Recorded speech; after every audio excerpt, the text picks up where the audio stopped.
National Women's League in Toronto, it was almost 40 Celsius, and how hot. I couldn't believe how fit you guys were. But, you know, how hard is it to play in this heat now with all these games behind them? Yeah, I mean, it does have an effect on you. There is a slight breeze in the air, so that helps a little bit. But it definitely, after a long tournament, you're starting to feel it. So, but you know, fitness does come in handy at times like this. So it's going to be Trinidad and Tobago wearing the red jerseys, playing left to right on this pitch, with Jamaica in black jerseys playing right to left. And this game will get underway by a kickoff from the TNT team. Taken well up by Melissa Affleck, and she's found the gap early on right from the kickoff. She won't have the gas to finish, and she folded her leg awkwardly. She may be injured. And now a penalty as the TNT player left her feet at the breakdown. Anneke Morrison playing with a knee injury, but she's still in the game. And now drop ball, Candace Wright. Hacked through by Trinidad and Tobago. Jamaica managed to gather it up. Now the knock on. And these are the kind of errors you'll start seeing as the day wears on, where people might have been able to reach that ball before, Marlene. Yeah, I mean, what you are seeing right now, I mean, Trinidad and Tobago and Jamaica both had great games earlier today. You can tell they're ready for this match. It's going to be a very contested match. But there are things both teams need to work on in terms of errors and the number of errors they're going to be committing in this game. They have to reduce that.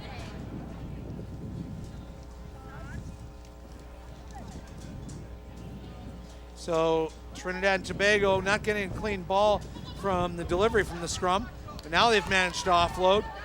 Options limited, ball stays TNT side, trying to do squeeze ball back, straight shot back, that's to number 1, Ayana Skeet. Jamaica trying to wrestle that ball away. Dana Farron in there, a lot of Jamaican players going into that situation, only 3 out wide, 4 committed to that rolling maul. A shoe has come off there, a rugby boot. And Trinidad and Tobago have done well to come forward and come away with that ball ultimately. And now will they take advantage as Nicolette Pantor gets outside. High looping pass to Kwanzi John. And now a whistle coming back behind the play. What did you see there, Heather Moyse? Yeah, Trinidad is playing a little bit better than they were yesterday. Today they're stringing along their passes a lot better. They're really connecting things. And it's looking a lot better today than it was yesterday. So now Jamaica getting penalized again for leaving their feet at the breakdown. And what will Trinidad and Tobago do with this free pass? It's going to be tap ball, and number 12, Jenny Lamada, going hard into contact. And it just seems like the TNT team doesn't have a lot of attack ideas other than spinning it around laterally, as Alicia Bruce gets just pile drive by a Jamaican defender. Skeet now thinking about passing, holds on to it. Now she's brought to ground with pretty high tackle. Another boot has come off the foot of a player. The shoelace tying not really top notch today. Kwanzi John now out to Nicolette Pantor. And eventually the Jamaican defense will bend and then break, is what Trinidad and Tobago's hoping, just by the sheer number of passes. And now here's a chance. And whoa, big rollicking run there. Nicolette Pantor just shy of the line. Trinidad and Tobago can taste the lime, and there they go across the line for the first score of this semifinal. Just trying to pick up the number of the player who did that. What did you see out there, Marlene? For the try, I think what we're seeing right now is, you know, Trinidad and Tobago is showing a lot of desire, and they definitely want to win this game. They win this game, they go to the final. And we're assuming the final will be against Canada. We can't say that for certain right now. And at this point, between these two teams, you're seeing the pace of the game pick up as well. That was Alicia Bruce that scored there. Yeah. So that was a good bit of second effort.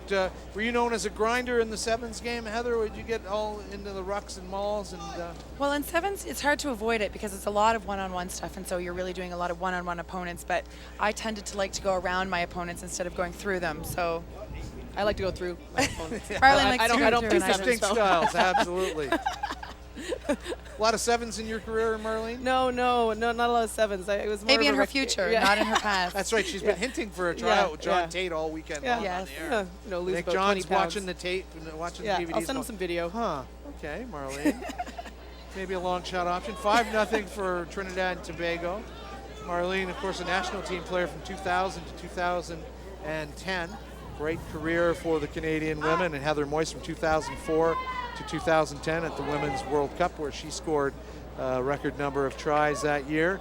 And now that's Katie and Gail trying to make some inroads for Jamaica. Jamaica's had very little of the possession in the opening minutes of this game. Jamaican player down behind the play, and now they're running. All of a sudden she's up.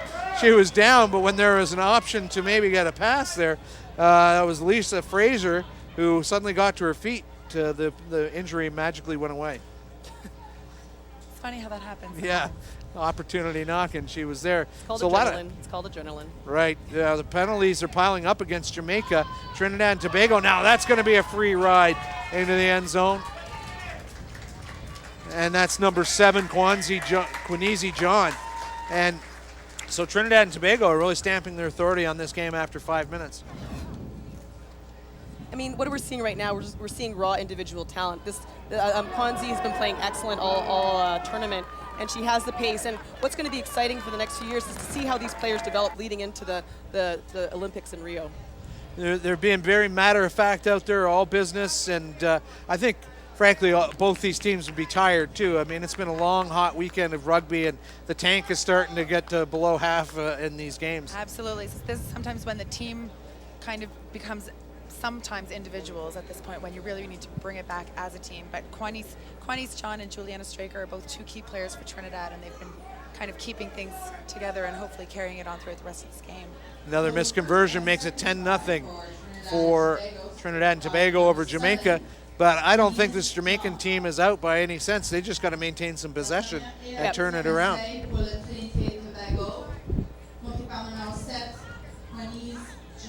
Anneke Morrison not showing the ill effects of her knee. Well, actually, her knee is showing her. She's lost a step there out there. She's playing with a bit of a knee knock, and now that's a bit of a size mismatch going on out there. Alicia Bruce going down under the tackle of Morrison. Big tackles going on now. The hack through by Morrison. Nicolette Panter will be the sweeper back there and touch it down for a 22-meter dropout as the ball was kicked across by Jamaica. Oh no, it's going to be a 5-meter. So Trinidad took the ball across the line. So a bit of a panic play there, I think, Marlene. Yeah, I mean, that was great pressure by Jamaica. We know they're not out of this game, so Trinidad and Tobago definitely have to be, on their guard right now. And we're going to see what happens here. There's an opportunity here for Jamaica to really get their first points on the board. Yeah, Panter just at the last minute lifted that ball up and said, safety first, let's at least handle a scrum versus giving away a scoring opportunity. Jamaica has the put in here from 5 meters out. And that's a great job, but there's going to be a penalty and maybe a card too. I think the referee's turning the time off. Let's listen.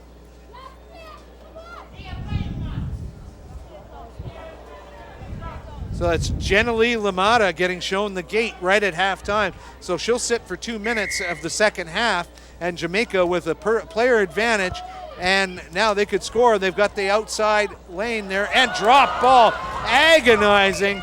And that should have been a try, but Lisa Fraser could not find the handle. The overlap was on, and that's got to be excruciating for Jamaica. These are these opportunities where teams have to realize that those are important moments. Like we call them, TSN turning points. And, when you have an opportunity to score, you got to finish it off. And unfortunately, it didn't happen right here for Jamaica. Boy, you could see it on Fraser's face as she was walking back. She was upset that she had let her team down. And, as Heather, if you were a coach in this situation, would you start looking at Fraser and going, do we change her up, or is she... Well, I don't know. Lisa Fraser for Jamaica, she's been a really key player all day yesterday and earlier today, and like a definite playmaker and one of the key players in terms of scoring points and really following through. So I don't know. We're going to listen in. Long game. You want to keep your leaders in there. Yeah. We're going to listen into Trinidad and Tobago get their instructions. Maintain this lead. Come on, Hansen. Hansen. Hansen. Come, Kalisha. From when they So, received as they try and maintain a 10-0 lead. I think we're going to see a different second half out of this Jamaica team, especially with this 2-minute one-player advantage. They've really got to make some lemonade out of lemons. Big difference, Doug. Definitely.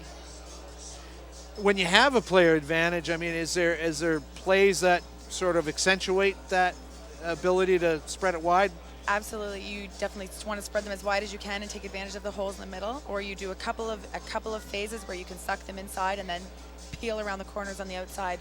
But it's just a matter of, you know, Jamaica kind of being patient and making those holes reveal themselves, and so hopefully they don't revert back to that scrappy play around the breakdown, because if they can get the ball out, then they are going to have a ton of space to play with. Boy, body language says it all. Trinidad and Tobago out waiting for Jamaica to kick this ball off. Jamaica still lying around trying to get a few extra seconds of rest. Of these two teams, I would say TNT is more keen to play the second 7 minutes, and they're down a player. Definitely, they're ready. I mean, Trinidad and Tobago are not gonna let this opportunity come away from them.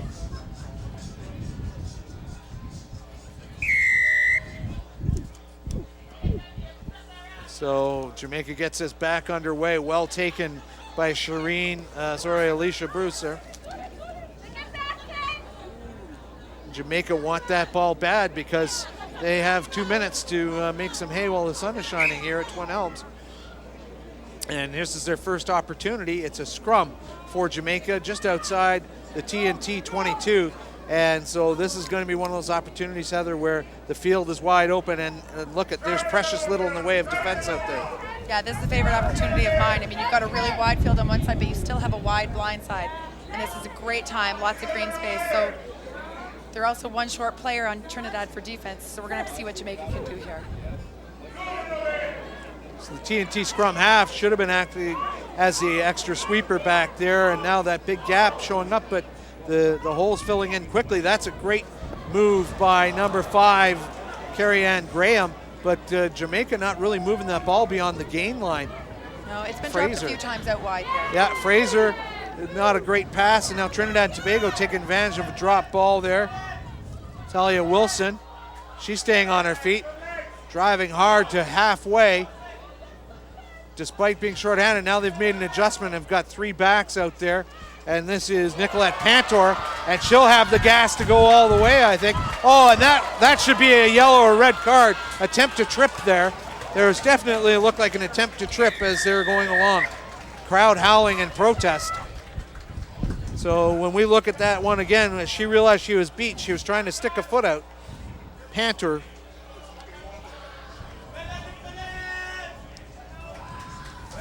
Oh, definitely, there was an attempt to trip the player, but Dana Fearon, do have the try. Yeah, and I'm surprised. Now, I think there might have been some advice from the assistant referee, because Fearon is getting called out, and there's going to be maybe...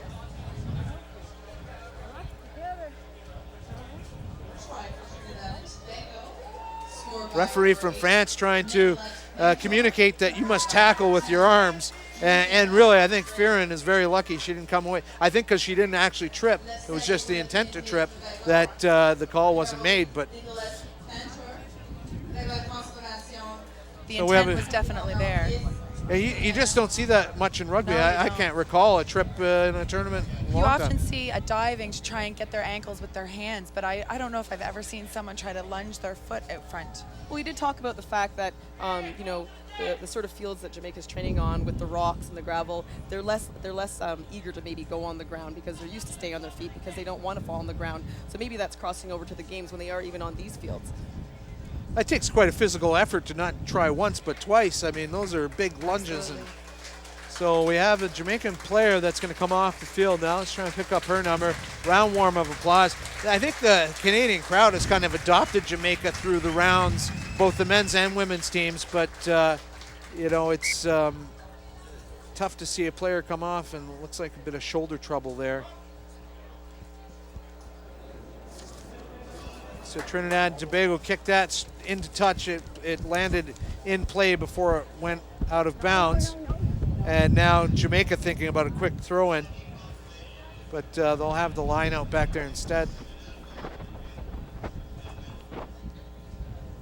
So this tournament has just been tremendous, having both men's and women's teams here. And well, gosh, I hope Canada gets to host another one soon. It's great to have sevens at an official level here in this country. Yeah, it's a great energy here. And I mean, in Canada, we're also known to have a very strong Caribbean community. So the opportunity for friends and families to come out and watch some of their friends and family from abroad to come and even play. We're playing here. The wind's starting to pick up, as you can hear in the referee of the referee's microphone, and it hasn't been a big issue most of the weekend, but it's certainly helping cool this crowd down, but it will also change the approach of kicking and passing and things like that. Indirect penalty from the line out against Trinidad and Tobago, and I believe Jamaica's back at full strength. They've had their 2 minutes for the, or Trinidad and Tobago had their player back from 2 minutes. Carrie Ann Graham trying to get rid of that ball, but there's a knock on, and so it'll be scrum for Trinidad and Tobago. Forward pass. Yeah, so TNT back to full strength. What would you do here, Coach Marlene Donaldson?